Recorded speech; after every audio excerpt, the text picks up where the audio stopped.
Hoje a gente vai mergulhar numa história e tanto, uma que fala sobre uma visão que, dizem, engloba toda a realidade. É a chamada Profecia de Kordreck-Salvik.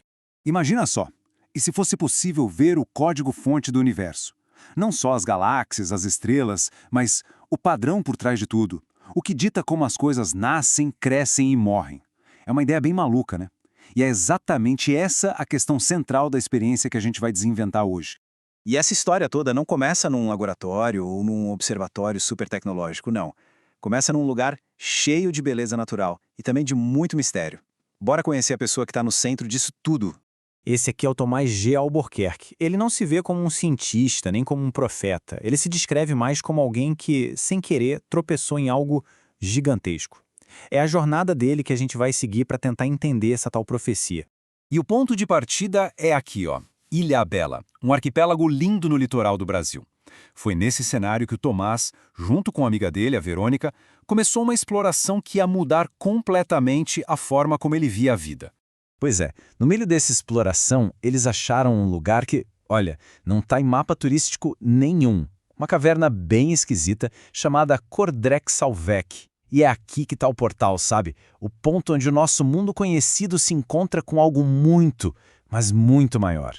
Agora, o mais interessante é este objeto. A chave para abrir os segredos da caverna não foi força bruta nem nada disso. Foi esse artefato que eles encontraram, a chácana. Segundo Tomás, foi esse objeto que permitiu que eles não só entrassem na caverna, mas que tivessem acesso a uma visão da própria estrutura da realidade. Então, com a chave em mãos, a experiência ficou muito mais profunda. Vamos dar uma olhada no que exatamente o Tomás diz ter visto lá dentro daquela caverna. E olha, que afirmação, hein? Não foi só um pedacinho, uma peça do quebra-cabeça. Foi tudo o que há para ver. O Tomás descreve uma experiência total, uma revelação completa de como o universo funciona. É como se tivessem entregado para ele um manual de instruções da realidade. E essa visão não era só sobre a nossa Terra, não.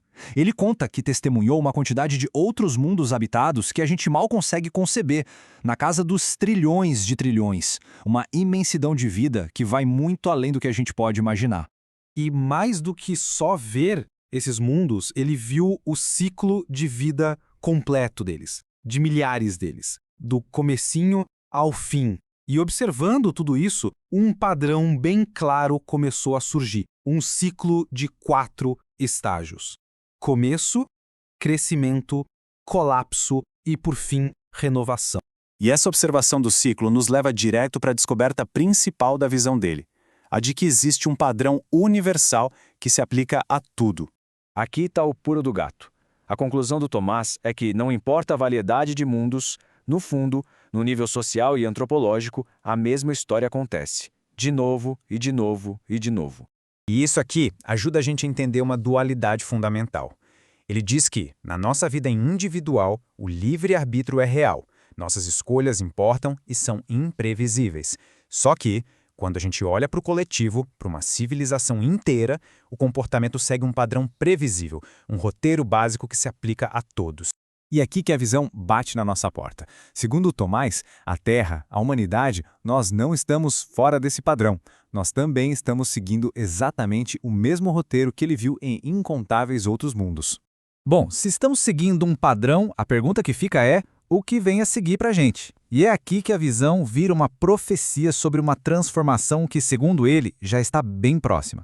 O Tomás aponta 2 gatilhos principais para essa mudança. Primeiro, a inteligência artificial, que está quebrando aquela ligação antiga entre trabalho e sentido na vida. E segundo, a exploração espacial, que força a nossa mente, que é totalmente terrestre, a se adaptar a lugares para onde ela não foi feita. As duas coisas são rupturas gigantescas com o nosso passado.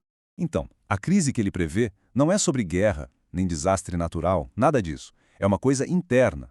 Uma mudança radical na forma como a gente se entende, como entende nosso lugar no universo. É uma crise psicológica, simbólica.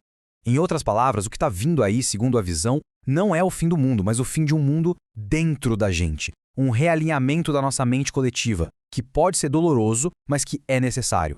Claro, depois de ter uma visão dessas, o Tomás sentiu que tinha uma responsabilidade enorme. Ele não podia simplesmente guardar essa informação toda só para ele. A missão dele, como ele mesmo descreve, é bem clara. Primeiro, compartilhar o que ele viu. Segundo, usar essa visão para explicar como a realidade funciona. E terceiro, registrar tudo isso em detalhes, como ele fez no livro dele, O Tesouro do Sombrio. E tudo isso nos deixa com essa pergunta no final. Se o Tomás estiver certo e a estrutura da nossa consciência coletiva estiver mesmo passando por essa transformação, o que surge do outro lado? No que a gente se transforma quando esse colapso interno der lugar a uma renovação? A resposta talvez ainda esteja sendo escrita por todos nós.